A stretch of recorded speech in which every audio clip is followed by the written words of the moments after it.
Okay, good evening, everybody. Let's go ahead and get started. Let me know if you can hear my audio and see my screen in the chat box. Just give me a little Y or a yes there, just to let me know that it's working. Hope everybody's having a pretty good evening. It's fun to see you this morning, Lee, in the webinar this morning. That was fun to make some pips. Then also good to be back for our evening webinar. Only doing one a week, and I apologize about earlier, kind of got stuck with some errands and traffic and such, but we're back and should be locked and loaded.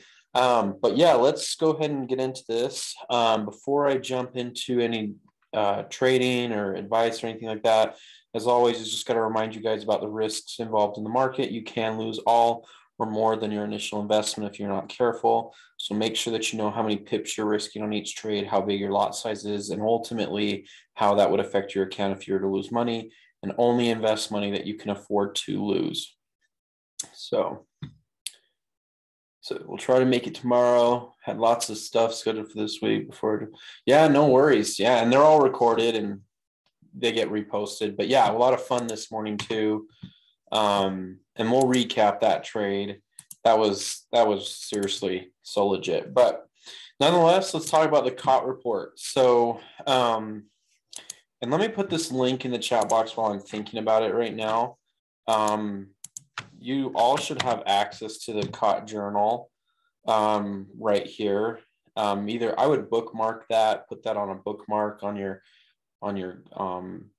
browser or just wherever, keep it safe so you can come and reference it. But basically, when we're working with the COT report, we're looking at this second tab right here. It's the dealer side. This is the side that gets updated. I actually had I don't know if you remember Lee, Brian, he was with us earlier this year when I was running our program for the first time. He actually built an Excel macro that allows the COT report to update automatically. So I just click this button every weekend and it pulls the data from the cftc.gov website and it automatically just pulls in the data for us, which is really, really nice. So I actually don't do the whole manual system anymore, although you certainly can. But yeah, I just click that and it pulls it in. The only data that you need to get from the cftc.gov are these two columns right here. Everything else just gets filled in based on, everything else is a derivative of whatever gets inserted right here in these two columns. Whatever gets put in here changes each number subsequently going forward. The numbers, as you know, really the only stuff we have to focus on are these numbers right here, because we want to see the percent long and percent short interest from the large banks that are trading in the market, right? Obviously, this does not change very much week to week, as you know. There are some subtle changes. On some weeks, you do get some drastic changes. I'll give you an example. Right here, you can see the CAD last week was at 66, almost 67% short. And just in 1 week, it flipped. The banks flipped. I'm not exactly sure what caused the banks to flip so significantly on the CAD. I think it may, honestly, it could be an oil sentiment. I'm not exactly sure because the CAD's tied to crude oil. I haven't really looked into it, but you can see that was a drastic change. It flipped from essentially majority short to now long. Which is kind of crazy. Right now, there's actually a lot of currencies that are seeing a lot of bullish activity. You can see the Aussie's quite bullish. The Kiwi is very bullish. The franc is outstanding right now. The franc has a 100% commitment by the large banks right now long. No one's speculating the franc to be short. I'm not exactly sure why they're so strong that way, but nonetheless, that's the direction they are. You've got the yen also very long. And the only thing that's really short outside of the dollar is the euro. The euro is extremely shorted. And that's why you'll see that most, if not all of our setups, in fact, all of them for this week are just tied to the euro. So only euro short, anything against the euro would be long. The euro is the only thing that's short right now. Again, we've trashed the dollar. This is an adjustment that I made over the last couple of months. Excuse me. The dollar index, as far as the COT report goes, is not extremely accurate. In fact, it's not really solid data. The Dixie is what you want to look at if you're looking at the dollar data, but that does not necessarily basically what I'm saying is the data that we get from the dollar in the COT report is not the same way that we receive the same information from all the other currencies. That's why we basically trashed the dollar. I don't know if you remember earlier this year, back when inflation really started taking off, we had a lot of shorts on the dollar yen and a few other currencies, and we got burned on those. And again, I believe part of it was because the dollar data is not very accurate. So we trade anything but the dollar, and so far so good, right? You'll notice too this morning when we're looking for bankers close setups, one of the first things we do is we want to verify and kind of look to see is the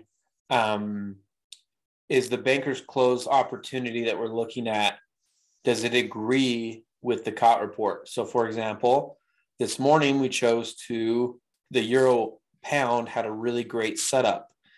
And fortunately, the pound is extremely sold, right?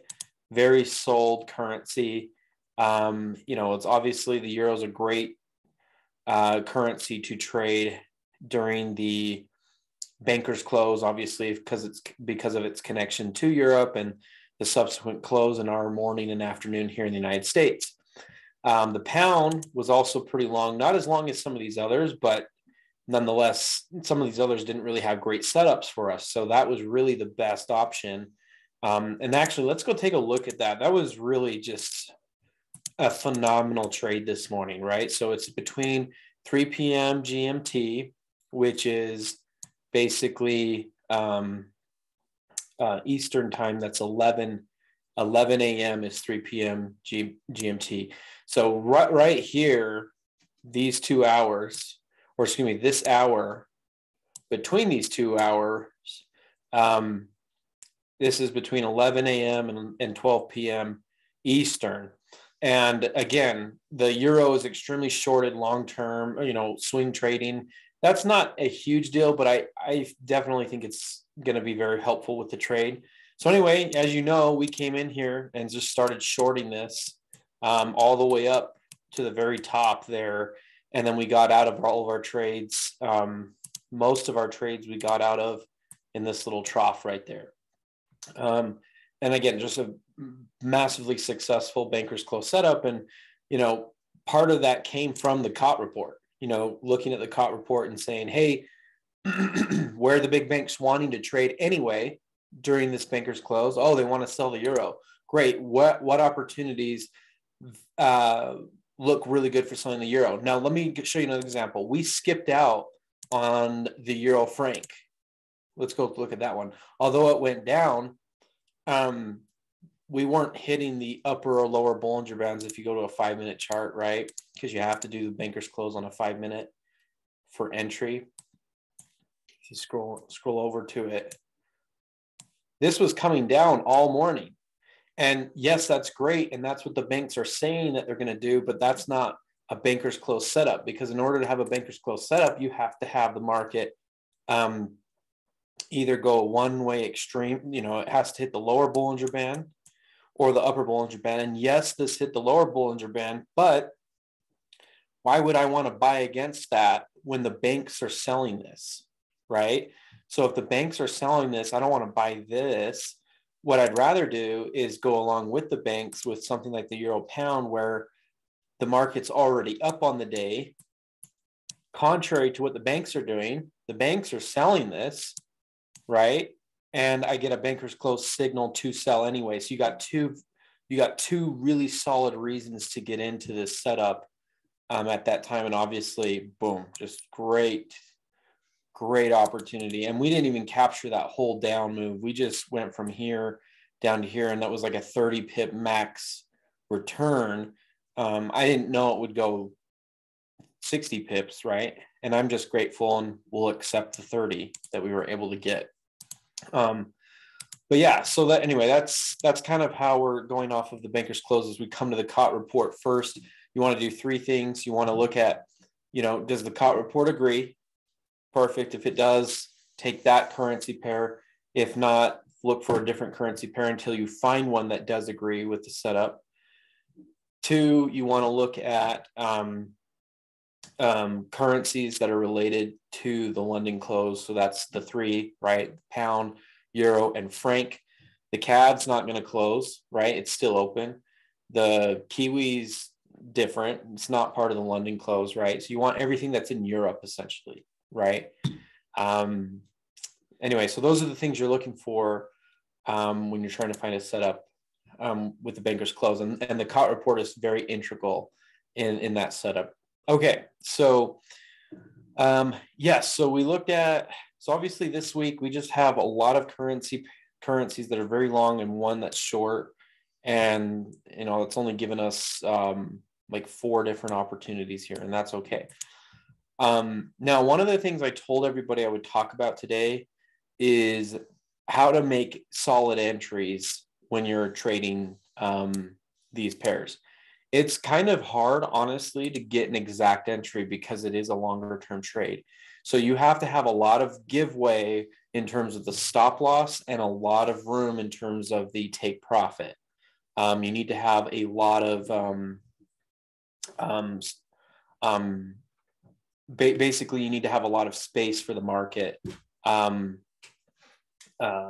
because you're working on such a higher time frame. So let's actually go look at the euro franc because that's the top currency pair to trade according to the COT report. And it has been for several weeks now. To go to an hourly chart, you can look for entries out here. And one of the ways I would look for better entries, since you're going to be in this trade for several weeks, just look at the range. This is an hourly chart. This goes back nearly a month. Where are we at in terms of this range? And we know the banks are selling this. So, where would be the key levels here? Well, actually right here is a key level. This is a key level, resistance up here. Obviously down here are key supports. Maybe say to yourself, okay, hey, I know the banks are selling this. I would probably like to sell, above this line, and we're above there now. This is probably not a bad time to go ahead and start selling the euro franc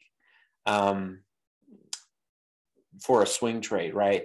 And we have been selling this for a while now. Like we had signals to sell this currency pair all the way back even a month ago. So same thing, you could have sold up in here, down in here, and you'd have this big long swing down here to sell. All of that's okay. Let's go look at like a daily chart, see where this has come from in the last maybe couple of months.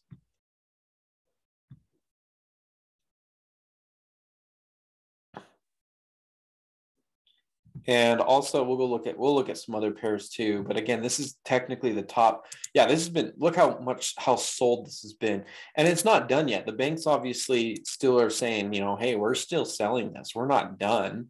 Look for these levels and say, okay, hey, where do I feel comfortable possibly selling? I think now is fine, but you really do have to have kind of a bigger stop loss and target, which, by the way, how do you do that when you're taking a weekly to multi-week long trade?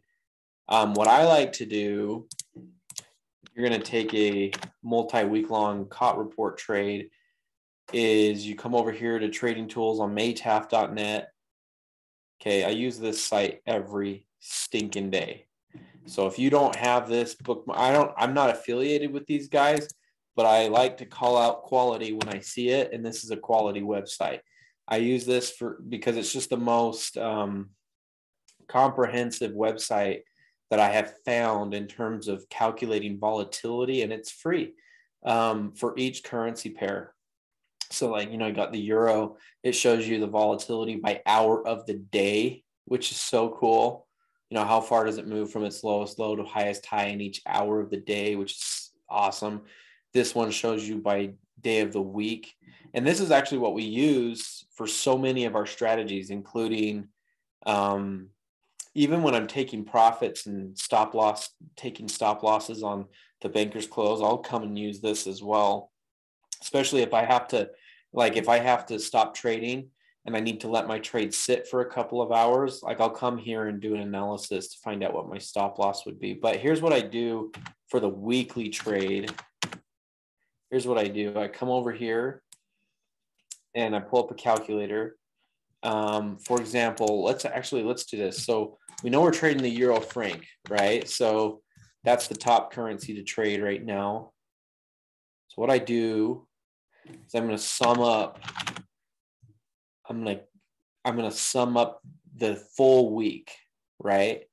So this is about 82 pips, plus Tuesday is about 74, plus Wednesday is another 74, Thursday's about 84, Friday is about 84 as well, and that's almost 400 pips. So it's 398 pips is the full weekly range for the euro franc. So what I like to do is if I'm going to take a swing trade for the week following the COT report, I would put a stop loss of about 398 or 400 pips. And then I do a half a weekly range as my stop loss. So you could jump over here and say, okay, let's, in fact, let's go ahead and take since this is not a bad trade to take, I actually feel bad because normally I have these on Monday and I didn't have this in this week. But let me go ahead and take a kind of a longer term trade here. I'm just going to do 5 micros for this account. That's fine on a longer term trade. Let's go to an hourly chart. And we go to an hourly over here. Okay, and we know we want to short, right? But I got to adjust this. So stop loss needs to be on this platform. I can only make my max default stop loss 100 pips and take profit 100, but I'm going to manually change these. So I'll go ahead and just execute a sell, right? To start just to get ourselves into this market. And then we want to put a take profit again, 400 pips, 398 to be exact, which would be, wow, we need to go further. 398 pips would be in between 0.935 and 0.929. Okay. So like about there would be the target approximately for the week. And then for a stop loss, again, 200 pips would be your max stop loss. So just above 0.99. So about there would be your stop loss. Okay. And that's how you would trade. Let me go ahead and delete all this junk. That's the trade right there. That's what the trade would look like. And here's what you do. So basically you hold the trade through the week. If you haven't hit your target or your stop loss, if Friday comes along and we get a new report, okay, I'll click that button. You can go check it out on the link that I posted. If the signal stays the same, then you'll just keep the trade and readjust the stop loss and the target. Okay. But let's say we get the new report over here and oh my gosh, the euro franc's not even an option anymore. It just flipped overnight. In that case, and the banks aren't trading anymore, you just take whatever profits are available if you have profits, or if you're in a loss, you just take that loss and unfortunately you just book it and then you just reset to whatever the new trade is going forward. But I hope this will be a little bit helpful. So let me see if I can find a currency pair that's not priced as well. Like obviously this Euro franc's got a better price in terms of historically in that hourly range over the last month. It's at a higher point than it's been over the last month. This is probably a good time to sell the Euro franc, to be honest. Let's go look at the Euro Kiwi. That's another good one. Let's see how that one's doing. And I'm going to make this class a little bit short, but I'm hoping that this will be helpful in terms of helping you guys take some better swing trades. Okay, yeah, this one's not bad either. Over the last month, this has been climbing. And guys, oh man, this is gonna pop soon. This is gonna take a hard hit. I'm telling you, this is a channel. I've shown this to you many times, Lee, and many others, maybe watching the recording. Whenever you have a rising channel like this, especially a longer term one like this is a month-long channel. This is huge. A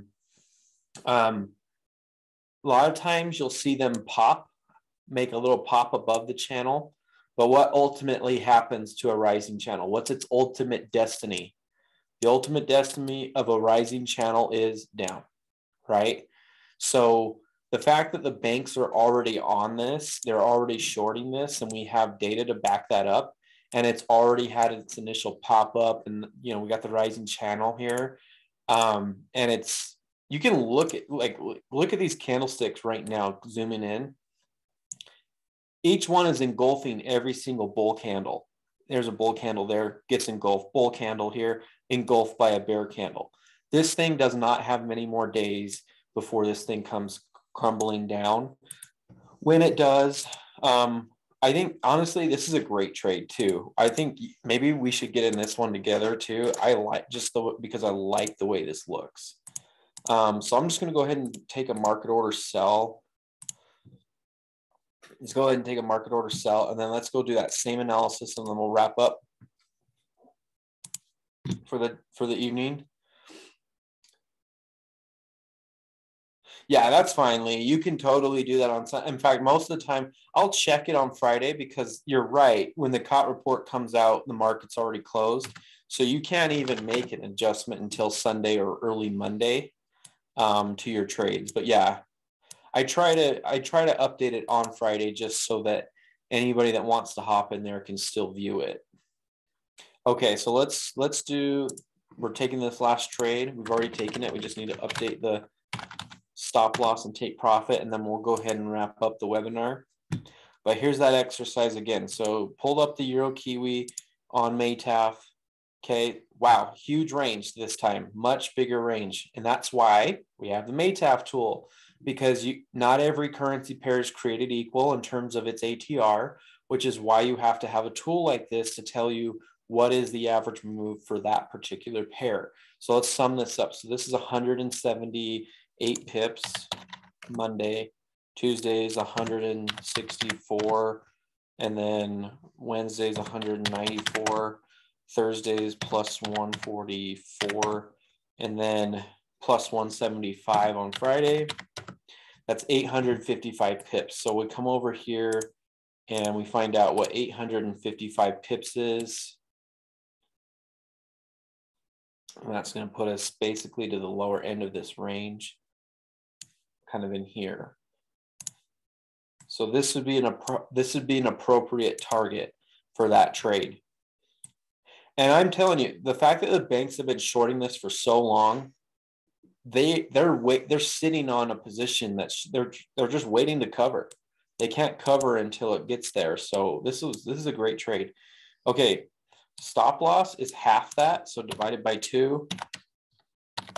So 427, 425, something like that. Let's see. Just basically just the top of the current range. That would be the trade setup. That's great. I'll probably post these to the channel as well, just as an additional swing trade. But again, make sure, huge disclaimer here and recommendation, make sure you're adjusting your lot size appropriately. Ask yourself, how many pips can I afford to lose on this lot size? Because my stop loss is 427 pips. What can I afford? If you can't afford that, then adjust accordingly. Make your stop loss. You can't really change your stop loss on a swing trade, as much. So the only thing you can do is, lower that position size, the lot size, then you'll be good.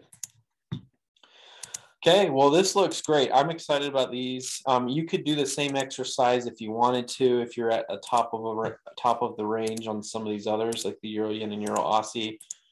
Nonetheless, I think the Euro Franc and Euro Kiwi will be fantastic trades. So I'm excited to see what those do over the next couple of days and weeks. But anyway, appreciate your attendance, Lee. As always, thanks for coming. Hopefully we see you tomorrow. If not, we'll see if we can catch you later this week in some of the other webinars. But thanks for coming, and we'll see you soon.